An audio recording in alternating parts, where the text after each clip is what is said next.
Bueno, y lo que les decía, al despedir a Carmen Trueba y a Dolores Fernández, que psicóloga de la Asociación Alavesa de Epilepsia, y bueno, afectado por la enfermedad, les decía que bueno, pues la verdad es que les agradecía mucho, porque sí que es verdad que la información que hoy nos han dejado en esta entrevista es importante, tanto para ustedes como para nosotros, porque realmente pues eso que hacíamos cuando veíamos a un afectado por una crisis convulsiva, pues no actuábamos en consecuencia a lo que realmente había que hacer. Bueno, pues hemos aprendido algo que para mí es importante y espero que para ustedes también, y lo tengan en cuenta a partir de hoy. Pero no obstante, ya hemos quedado con eso, y que sí que seguiremos adelante intentar divulgar e intentar ayudar a concienciar más si caemos con esta enfermedad. Dicho esto, les decía también que prácticamente ya en recta final del programa íbamos a hablar de literatura, como todos los martes, con Roberto Lastre. ¿Qué tal estás, Roberto? Pues muy bien. Hoy estás como así, ¿Ah, sí? que les miras a todos menos a mí. Estaba mirando para Pues estás como que no quieres hablar conmigo, quieres hablar Quería hablar de lado. con mis compañeros en vez de conmigo. Bueno, ¿qué tal estás, Roberto? Bien, muy bien. ¿Todo bien? Te he escuchado hablar de la epilepsia y he recordado algo interesante, y es que hay muchos escritores que eran epilépticos, y de los más famosos, Tolstoy, Dostoyevsky, Sí. Edgar Allan Poe, Flaubert, mejor dicho. Y después también hay autores importantes, y personajes de la historia muy importantes, desde Tutankamón, que se ha descubierto ahora de que no murió asesinado, sino que murió de un ataque epiléptico mientras iba en un carro de combate. Entonces pues está Julio César, que era epiléptico, el rey Saúl, Juana de Arco, Napoleón, Vladimir Lenin. Es decir, que hay como una cantidad de epilépticos que salieron adelante, ¿no? Pues bueno, hoy vamos a hablar de otra cosa, de escritura. ¿De escritura? ¿Lo vamos a hacer? Pues espera, es un libro, a ver si lo puedo yo sacar en pantalla ahora, a ver si lo podemos sacar, creo que sí lo podemos ver, ahí lo tenemos. Vamos a hablar, ay, no, mira, se me han salido los zapatos, perdón, me ha salido, así podemos sacar la imagen, ahora es que se me ha ido, perdón. Te ha salido el zapato. A ver si podemos salir ahora sí, sí. Sí. Bueno, no pasa nada, son cosas que pasa, que la cámara puede estar enfocada para el sitio que no debe de estar. Bueno, el estilo rico y el estilo pobre de Luis Magriñá. Sí. Magriñá, ¿no? Sí, es un libro que yo he querido traer porque últimamente está creciendo el número de aficionados a la escritura, ¿no? A la escritura, a la literatura, pero bueno, a la escritura primero. El lenguaje oral es un lenguaje que uno pues puede decir cosas como suelta ese arma, cuando es esa arma, pero tú entiendes y no le corriges a la persona. O no bebas de ese agua, no es esa agua, pero tampoco se lo corriges porque sabes a qué se está refiriendo, para qué vas a estar por ahí de corrector. O cuando dice aquel, no, yo la dije, no, le dije. Es decir, los laísmos y leísmos, ¿no? Pero bueno, en el lenguaje oral pues existe una serie de hábitos, frases idiomáticas y frases tópicas y esto, que después cuando alguien va a escribir piensa que ya eso no, que el lenguaje escrito es diferente, que el lenguaje escrito hay que adornar las cosas, ¿no? Y de pequeño nos dijeron, cuando empezábamos a hacer composiciones, narraciones, en fin, que no se podía repetir ninguna palabra, que el idioma español era tan rico que no deberíamos repetir palabras, que buscáramos sinónimos, ¿no? Pero yo creo que los escritores también siguieron tan a rajatabla esa enseñanza de la infancia, que por ejemplo verbos como hacer, tener, ¿no? Los queremos sustituir por otros. Y por ahí empieza este libro de Luis Magriñá, que dice, bueno, pues si existe hacer y existe tener y existe decir, ¿para qué hay que poner arguir, pronunciar, hacer el uso de la palabra? No se dice decir, como aquella cursilería de que llorar. Bueno, pues si voy a escribir, no debería decir llorar, debería buscar una fórmula literaria, un recurso bello, ¿no? Y en vez de decir llorar, voy a decir, se le deslizaban perlas por las mejillas. Oiga, eso es más cursi que decir llorar. Diga llorar, hombre. que llorar es llorar, o tener es tener, como aquel que decía, y poseía miedo. Pues se hace de forma poética. No. La forma poética es cuando no es cursi, y cuando una metáfora, por ejemplo, una metáfora resume, en vez de decir 50 palabras, dices con 3 algo. Es decir, la metáfora existe en los idiomas para sintetizar, ¿no? Entonces tú decir, en vez de decirle a ella que tiene los labios tan rojos y tan jugosos como una fresa, solamente le dices labios de fresa. Tú resumen, sintetizas, haces un símil, y ese símil es la metáfora, ¿no? O es un tipo de metáfora. Bueno, pues hacemos ese tipo de cosas, como poseyó miedo. No, usted no posee miedo, usted tiene miedo. O aquella que dice, y le invadió un pánico súbito, de repente, ¿no? No te invadió ningún pánico, te dio miedo. Vamos a ver, queremos siempre estructurar la frase en la escritura, sí. Buscando belleza cuando no hay que buscar la belleza por ahí, que es lo que dice él, ¿no? Es decir, queremos buscar un estilo rico y conseguimos un estilo pobre, porque queremos entonces adornar las cosas, pues digamos las gotas de sudor, pues gotas de perla en la cara. Podría parecer bonito, pero si se dice una vez, pero lo dijo un latinoamericano una vez en una novela y ahora lo repite Carlos Ruiz Zafón, Eduardo Mendoza, mi amiga Rosa Regás, bueno, en fin, que ahí son cosas que como que se ponen de moda. Oiga, mire, si le sudaba la cara, yo prefiero que me lo digas así, a que tenía perlas en la cara. Oiga, vamos a ver, que perlas tenía aquel de James Bond que le explotó una bomba y le metieron los diamantes en la cara. Vamos, que no. Consideradas las justas. Sí, que entonces ahí está, ¿no? Entonces, pues digamos que de esto se trata, ¿no? Porque, por ejemplo, la gente cuando quiere, mucha gente tiene historias que contar, ¿no? Y tienen historias que contar y empiezan a escribir. Cuando yo era lector, para la editorial Basaray, por ejemplo, la editorial de Kepa Murua, yo era lector, pues nos fijábamos sencillamente en una cosa, para saber si la persona tenía oficio y lecturas, buscaba siempre la forma. Si decía, en alguna parte decía, y me dije a mí mismo, estaba eliminado, ya no seguías leyendo, porque me dije a mí mismo es una redundancia semántica impresentable para la escritura creativa.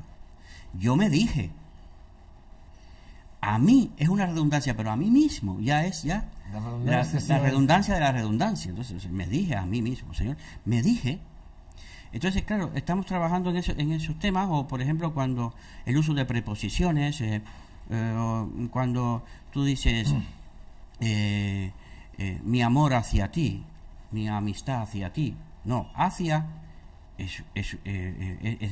significa desplazamiento, es despacio.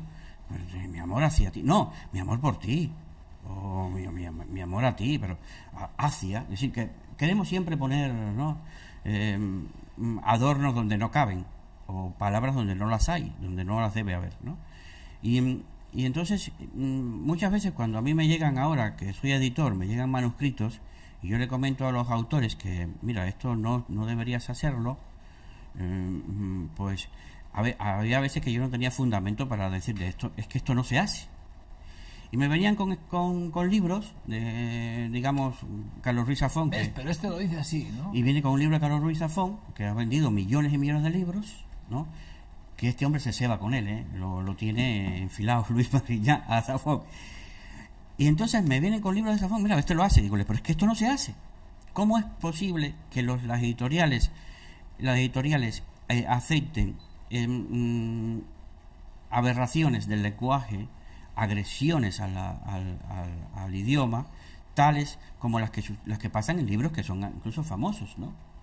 Yo cogí un libro de Zafón, La sombra del viento, de Carlos Ruiz Zafón, la llevé a un taller de literatura que imparto, y empecé a leer, y todos los participantes, los alumnos, me dijeron, esto no se hace. Digo, no se hace, y está. ¿Qué ha pasado? Que vas a Valle Inclán, vas a Unamuno, vas a Pío Baroja, y a autores de Galdós mismo, y no encuentras eso. ¿Qué ha pasado? Pues también antes había otros filtros. En primer lugar, había un corrector de imprenta que tenían 50 diccionarios en la imprenta. Ahora en las imprentas no encuentras diccionarios. Había un corrector de imprenta con diccionarios que antes de poner los plomos en las planchas, los plomos, leían la página completa y decían, oye, esto aquí está mal puesto, hay un acento en O que no lleva, y le quitaban el acento a O. Pues ya no existe eso, porque ahora mandamos, los editores enviamos a las imprentas los libros maquetados ya con el sistema InDesign o Quality Express, los que se usan en ordenador, sí. se les mandan a las imprentas, y las imprentas directamente lo pasan a un ordenador, del ordenador a la plancha, y ya va, ¿no?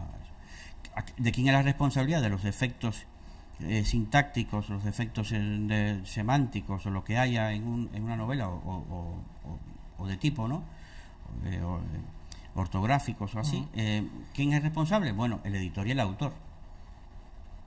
Pero los autores a veces no vemos errores que tenemos porque estamos metidos en el contenido, en que quede claro el contenido, y no nos ocupamos demasiado de esto. Ni el estilo, Tiene ni que la venir, parte semántica, ni claro, sí. Tiene que venir el editor.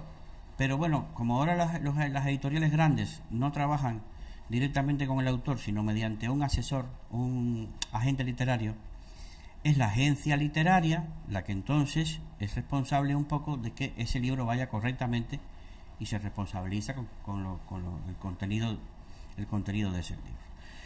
Entonces ahí ves en estos libros cuestiones tales como, por ejemplo, los resultados, ¿no? Los plurales raros, estos plurales que no existen. Resultado es el resultado, No los resultados. no los resultados. Las políticas, no. La política. política es el contenido de la política. O los contenidos. No existen los contenidos, existe el contenido. Pues todo eso se ha viciado, y ya es, si yo lo leo en Reverte o lo leo en el otro, pues ya lo aplico, porque parece ser que cuando pasa por la editorial ya eso está bendecido. Y no está bendecido, es que ya no hay correctores, ni en las editoriales tampoco. En las editoriales hay un redactor, hay un grupo de redacción que coge aquello y puede ser que lo transforme, ¿no? Pero tampoco hay demasiado esto. Es como aquellos que dice Vilamatas, que lo traje yo aquí, y decía, ¿cómo Vilamatas, un hombre tan culto, tan bueno, comete estos errores de escritura, ¿no? Puedes decir, a sí mismos. No, señor. Sí es singular y mismos es plural. No puedes unir un plural con eso. Así mismo. Es así mismo, aunque sean muchos. Está claro, sí, es así mismo. Es como, por ejemplo, cuando tú dices, y ellos se tocaron las cabezas. Si se tocaron las cabezas, que uno se estaba tocando la cabeza con el otro, ¿no? Se estaban acariciando las cabezas, no. Ellos se tocaron la cabeza, se llevaron la mano a la cabeza, ¿no? A la cabeza, es una sola. O ellos sintieron en sus cuerpos, no, sintieron en su cuerpo, cada uno siente en su cuerpo. Entonces, hay un manejo de plurales también y singulares que es nefasto, que confunde muchísimo y que crea hasta equívocos en la... Bueno, eso es que Luis Mangrillá ha escrito este libro para ayudarnos a que ese tipo de cosas no nos suceda cuando escribamos, ¿no? Sí. Estilo rico, estilo pobre, ¿no? Todas las dudas. Bueno, la guía para expresarse y escribir mejor. Es un poco... El prólogo es de José Antonio Pascual, de la Real Academia de la Academia Española. Ahí lo tienen ustedes, es el libro, por si quieren ir a comprarlo y que les ayude a todos los que sean escritores amateurs y que tengan ganas de hacerlo bien. Bueno, pues es una guía casi recomendable. Aquí por lo menos Roberto Lastre lo aconseja. Sí, yo lo aconsejo porque, por ejemplo, enviamos a concursos. Yo he sido jurado de concursos, o he sido también pues lector de editoriales, y siempre la primera dimensión a la que vas, antes de ver el contenido, si la narración entretiene, si es buena o lo que sea, miras la forma, ¿no? Por lo tanto, es como como la sala de casa, la manera en que tienes de redactar. Por favor, yo digo que deberían, antes de enviar a concursos, enviar a editoriales, hacer un estudio del lenguaje y del uso del lenguaje, y esto puede ser una referencia, porque no es que hable de todos los problemas que hay ni nada, pero sí indica como que queremos hacer un estilo rico haciendo cosas que no hay, que no son las que hay que hacer, ¿no? Es decir, los taoístas decían que lo preferible siempre es el camino más corto, ¿no? Si yo voy a decir que estoy triste, no voy a decir que me invade poderosamente la angustia y la tristeza. No, el camino más corto, ¿cuál es? Estoy triste, joder. No, estoy triste.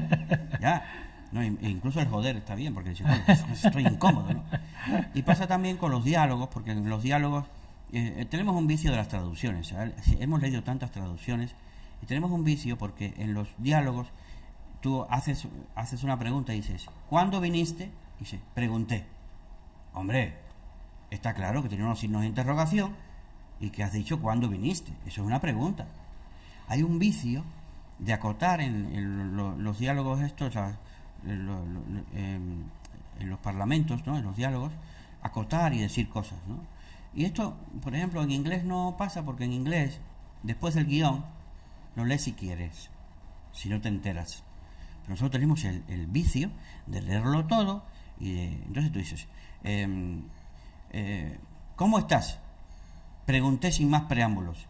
Hombre, y si el hombre acaba de llegar, la mujer le pregunta, ¿cómo estás? Se sabe que ya no hay más preámbulos. Es decir, hay cosas que también son redundancias. O sea, que son obvias, que son obviedades. Que sobran. Que son obviedades. No sobra que hagas ninguna exclamación en ese sentido. Sí, pues tenemos vicios de que todo diálogo cada vez que pones un diálogo, toda línea tiene que tener, o toda intervención tiene que tener una acotación, una aclaración, una emoción, y no tiene por qué. No tiene por qué. E incluso si son dos personas las que están hablando, dices en una ocasión puedes poner que dijo Tiburcio, pero ya sabes que el siguiente que contesta no es Tiburcio. Puedes hacer, que lo digo porque yo sí, alguna vez que yo soy un amateur, sí que alguna vez sí lo haces para ponerle expresión a la cara de sorpresa, ¿no? Frunció el ceño, sí. o puso cara de sorpresa, ¿no? Levantando la ceja, no sé, pero es una aclaración que le pone gesto a la expresión, ¿no? Porque claro, vamos a ver que no sé si está bien hecho. Sí, vamos a ver que la narrativa deviene del teatro, ¿no? Entonces, bueno, en el teatro se pone Ovidio, sí, en dos puntos, y lo que dice Ovidio, ¿no? Eso es, sí. Entonces se pone entre paréntesis cómo se comporta Ovidio en el gesto, en ese momento, para que cuando el actor vaya a hacer el acto se dé cuenta de que tiene que agacharle la cabeza, ¿no? Eso es. Entonces así, cuando pasó la narrativa se puso el guión, entonces se aclaraba detrás del parlamento, se ponía quien hablaba y el gesto que hacía. Entonces, bueno, muchas veces sí, pues digamos, pero hay otras veces que no, que tú pongas un signo de admiración y digas, no me digas, no me lo creo, exclamó sorprendido. Hombre, la exclamación está hecha y la sorpresa está ya en la propia palabra. Entonces, sí, hay veces hay un abuso de esto también en la literatura, en los libros, y incluso hay algo que hay veces que se repiten fórmulas que tú dices, por ejemplo, sacudir la cabeza, ¿no?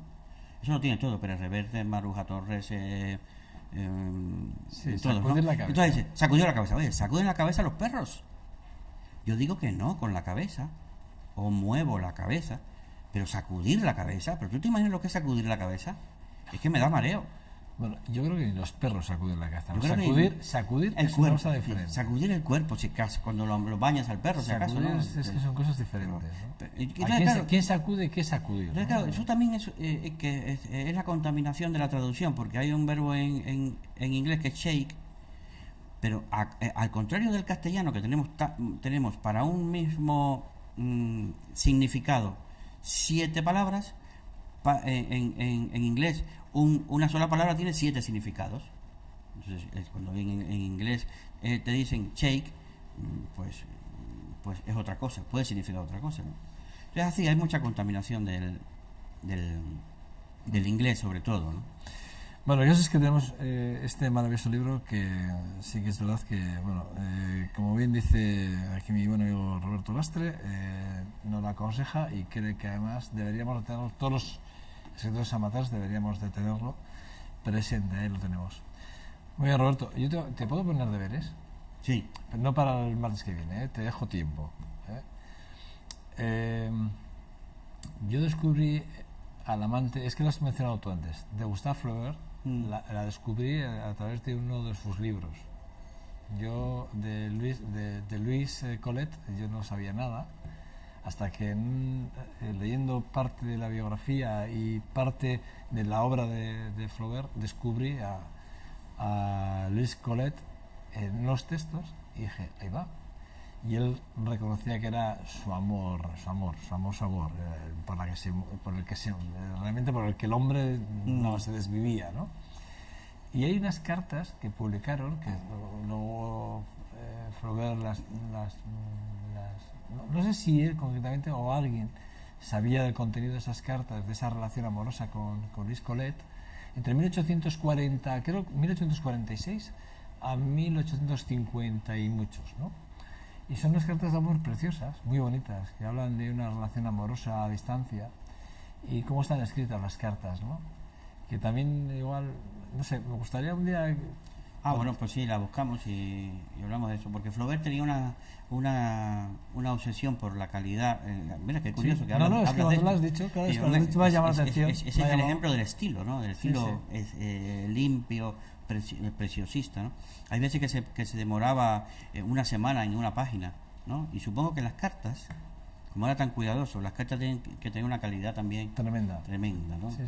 Y al ser íntimas, pues emotivas, porque hay veces que en las novelas no podía él ser tan volcarse tanto, ¿no? Emocionalmente. Pues las buscamos y hablamos de ellas. Yo no las conozco, las cartas. Es algo que yo lo descubrí, repito, leyendo, no sé si fue una obra de él en el que él hizo una alusión, no sé cómo llegué a las cartas no sé cómo descubrir realmente el amor por Colette, por Luis Collet de Gustave Flaubert. No sé cómo llegué a él, pero sí que fue como un guiño. Estaba leyendo, no sé si era una obra suya, estaba leyendo una novela y en la novela hizo alusión a unas cartas, no sé cómo fue, pero me sorprendió, me lo guardé, lo escribí y dije, voy a ver qué hay sobre esto. Y empecé a indagar y de pronto me descubro que hay un libro escrito desde 1800, repito, son cartas de 1846 a 1850 y muchos, Sí. No recuerdo al final. Sí, casi una década cartas, de cartas, intercambio de cartas, además creo que iban en orden las cartas de amor entre... Por cierto, aquí hemos hablado de ese autor japonés que descubrimos hace poco, de Mishima. Y estando en Madrid no hace mucho, me fui a buscar las cartas de la relación de cartas entre Mishima y el otro autor, Y Kawabata. Sí. Hay una relación de cartas también muy interesantes y además también están fechadas, son todas las cartas de comunicación entre los dos autores y cómo se van, todas fechadas, y van en orden además, ¿no? Sí. Y es que no sé si lo conocías o no, si sabías de la existencia de ese libro. Sí. Y incluso son manifiestos culturales, manifiestos de estilos, de afanes por la defensa de la literatura. Pues, Diego, porque no sé si lo sabías, y estando en Madrid... lo encontraste. Sí, buscando el autor, quería buscar un libro de él porque no tenía ninguno y al final no lo compré porque eran ediciones de bolsillo. Y la verdad es que eran muy pequeñitos. De difícil lectura. Sí, y tampoco... Porque hay cosas de bolsillo que se pueden comprar porque tienen un tamaño asequible, pero hay otros que, vamos, que es que por mucho que quieras te vas a dejar ahí la vida leyendo y no, tampoco es plan. Entonces sí que lo tengo apuntado dentro de mi agenda, de mis pendientes, tengo apuntado comprarme esa relación de cartas entre Kawabata y Mishima y algún libro de Mishima para conocerle más de cerca, porque me dejaste ahí un poco... Y entonces un día hablaremos de Kawabata también, premio Nobel, y un autor imprescindible también. Bueno, yo los he descubierto gracias a ti y bueno, pues ya me he acercado a ellos, pero bueno, que lo sepas, que hay esas cartas también de relación entre ellos, y lo digo porque tú comentaste que entre ellos se carteaban, pero claro, yo no sabía que existía un libro de ese intercambio de cartas, súper interesante, porque yo, es más, cogí el libro y me senté en unas escaleras y me tiré leyendo. No voy a exagerar, claro, que no me leí el libro entero, pero casi me tiré 1 hora y cuarto leyendo, ahí sentado en la escalera. Sí. Fíjate que si tenían buena relación, que Kawabata cuando cogió el premio Nobel, recibió el premio Nobel, dijo que ese premio era de Yukio Mishima. De Mishima, sí. Y Yukio Mishima dijo que él no quería el premio si no se lo daban antes a Kawabata. Sí, es curioso, sí. Sí. Bueno, pues que sepas que, Pues sí, muy que bien. yo hago los deberes, ¿eh? Muy Yo bien. te pongo a los deberes a ti, ¿vale? Yo también lo haré. De Luis Colette, a ver si podemos hablar un día de esas cartas. Sí, las que me cartas, parece sí. que No, pueden- está muy bien porque así se habla del autor, de sus sentimientos, de sus cosas. Sí, además Gustave Flaubert, que bueno, que escribía de forma vertiginosa, Sí, precioso, sí. lo hacía muy bonito y además es un autor que yo personalmente les recomiendo que lean. Si no lo conocen, a Gustave Flaubert, Gustavo Flaubert. maravilloso. Bueno, Don Roberto Lastre. pues aquí Un volveremos. verdadero placer Con el de- tenerte. con los deberes Es un hechos. verdadero lujo, ¿eh? Con los deberes hechos volveré. Sí, bueno, sin prisa, ¿eh? No, pero eso ya está hecho. Ya. No hay prisa. No, porque ya me has dicho eso y ya tengo que buscar esas cartas. Bueno, es fácil. Sí. Hay. Lo que pasa es que no sé qué publicaciones serán las mejores, pero hay por ahí. No, lo cosas buscaré, que- sí. ¿eh? Muchas gracias, Roberto. Bueno, a vosotros. Un verdadero placer, de verdad. Nada, a ustedes, nada, pues solo resta despedir el programa de este 2.5 que gastéis. Nada, mañana volvemos a estar aquí, en esta su casa, en nombre de todo el equipo que hace posible este trabajo. Bueno, pues nada, reciban un fuerte saludo, un fuerte abrazo, perdón, y un saludo muy afectuoso. Agur, agur.